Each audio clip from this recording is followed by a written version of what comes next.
Assalamualaikum warahmatullahi wabarakatuh. Kami dari kelompok 3 ingin mempresentasikan hasil diskusi kelompok kami yang berjudul Strategi Proses Operasi yang beranggotakan Mustafa NPM 1901010106, Lutfia Putri Anggraini 1901010108, Nungki Dimas NPM 1901010124, Amadea Arinta Kusuma Putri NPM 1901010148.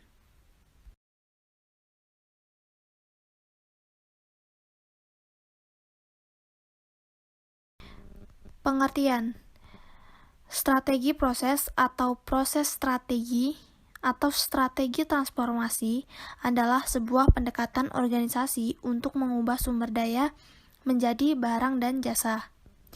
Tujuan dari strategi proses operasi yaitu untuk menentukan suatu cara memproduksi barang dan jasa yang memenuhi persyaratan pelanggan dan spesifikasi produk yang berada dalam batasan biaya dan manajerial lain.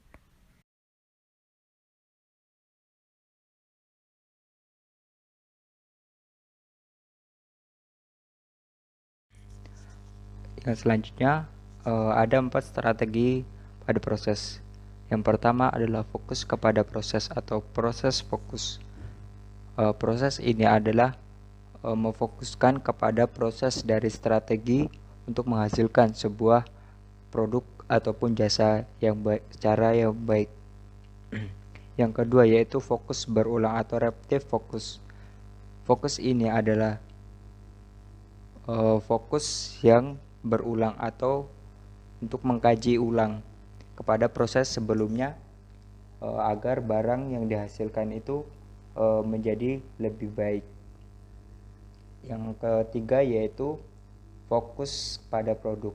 Fokus pada produk ini merupakan fokus yang paling utama karena strategi proses itu adalah merujuk kepada produk ataupun jasa yang dihasilkan.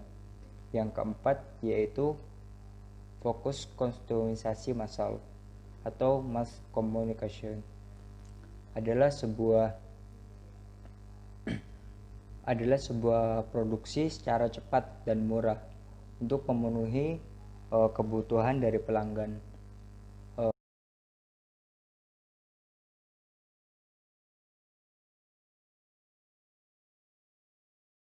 Yang selanjutnya adalah perangkat desain dari proses.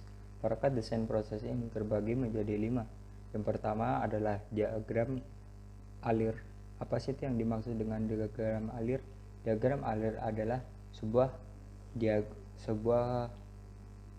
skema atau gambaran perpindahan dari barang ataupun produk atau orang. Jadi diagram alir ini adalah sebuah skema atau gambaran tentang perpindahan dari sebuah barang, bahan ataupun produk ataupun jasa orang yang menghasilkan dari produk tersebut. Yang kedua adalah pemetaan fungsi waktu. Pemetaan fungsi waktu ini adalah diagram alir tetapi dengan menambahkan waktu pada sumbu horizontalnya. Diagram ini kadang disebut dengan fungsi waktu atau time function mapping atau pemetaan proses atau sering disebut dengan proses mapping. Dengan pemetaan fungsi waktu ini kita dapat mengkondisikan aktivitas yang pernah atau arah aliran yang dengan waktu pada sumbu horizontalnya sehingga waktu tersebut itu dapat dipantau dan dapat dimanage. Yang selanjutnya adalah pemetaan aliran nilai. Pemetaan ini adalah sering disebut dengan value stream mapping atau VCM. Pemetaan aliran nilai ini mengambil bentuk yang lebih lebar, di mana ditambahkan pada keseluruhan proses. keseluruhan proses produksi termasuk dengan rantai pasokan. Namun pemetaan aliran ini itu mengembangkan analisis kembali ke pemasok, atau pemetaan aliran ini memperhitungkan dari proses tetapi juga keputusan manajemen dan sistem informasi yang mendukung dari proses tersebut. Yang selanjutnya adalah diagram proses. Dari diagram proses ini adalah menggunakan simbol-simbol waktu dan jarak untuk mendapatkan cara yang objektif dan terstruktur untuk menganalisis dan mencatat berbagai aktivitas yang membentuk sebuah proses. Dari diagram ini itu tujuannya untuk memusatkan perhatian kepada aktivitas penambahan dari nilai. Yang selanjutnya adalah perencanaan pelayanan. Cara ini atau teknik ini adalah sebuah teknik analisis yang memusatkan perhatiannya kepada pelanggan dan interaksi kepada pelayanan dengan pelanggan. Dari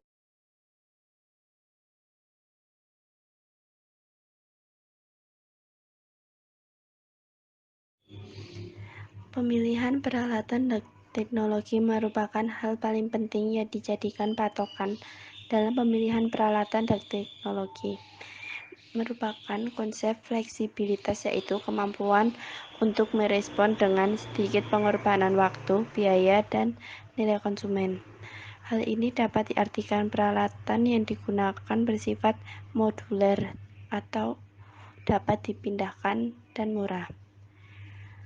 Keuntungannya yaitu, yang pertama, memberikan keunggulan kompetitif. Yang kedua, dapat memenuhi keinginan konsumen. Yang ketiga, dapat menghemat biaya. Yang keempat, dapat meningkatkan mutu. Dan yang kelima adalah memungkinkan stabilnya proses produksi yang membutuhkan lebih sedikit penyesuaian pemeliharaan dan pelatihan operator. Teknologi dibagi menjadi dua, yaitu teknologi produksi dan teknologi di sektor jasa.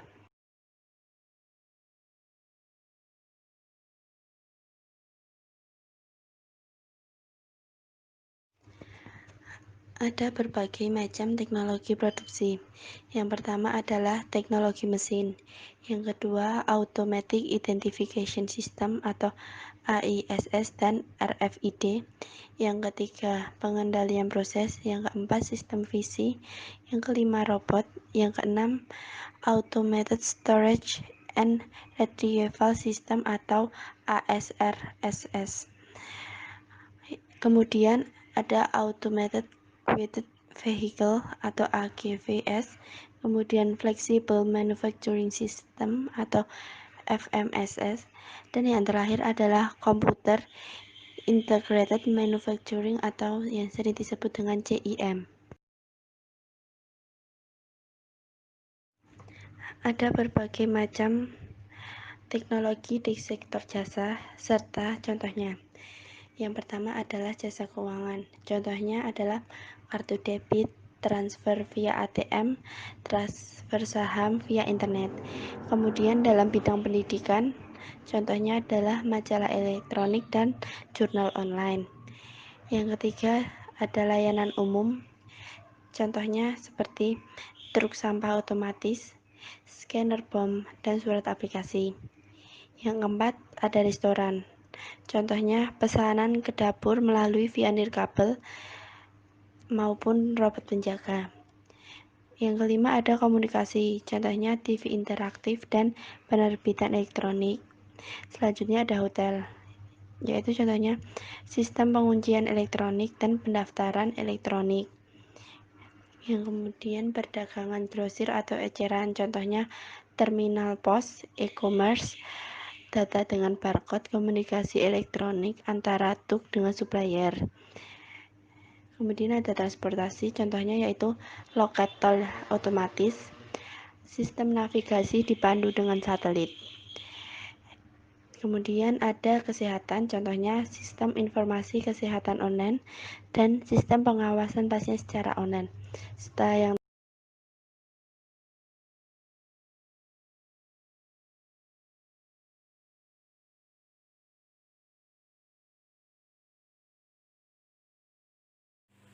Yang selanjutnya adalah rekayasa ulang proses. Rekayasa ulang proses atau re-engineering process adalah proses pemikiran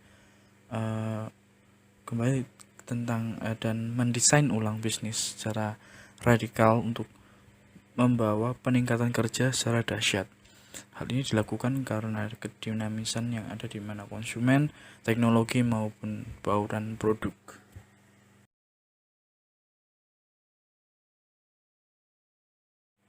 Lalu yang kesembilan ada etika dan proses ramah lingkungan. Banyak perusahaan menemukan kesempatan dalam proses produksi yang dapat mengurangi dampak negatif pada lingkungan.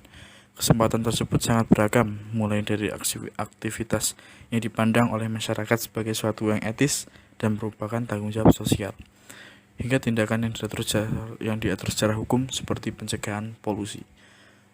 Aktivitas ini meliputi pemusatan perhatian pada permasalahan, seperti penggunaan sumber daya yang efisien, pengurangan limbah produk sampingan, dan pengendalian buangan kendaraan dan daur ulang.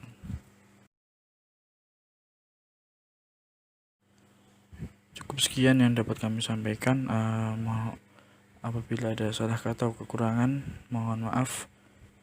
Kami akhiri dari kelompok kami. Wabillahi taufiq wal hidayah. Wassalamualaikum warahmatullahi wabarakatuh. Grazie di amico di Atera.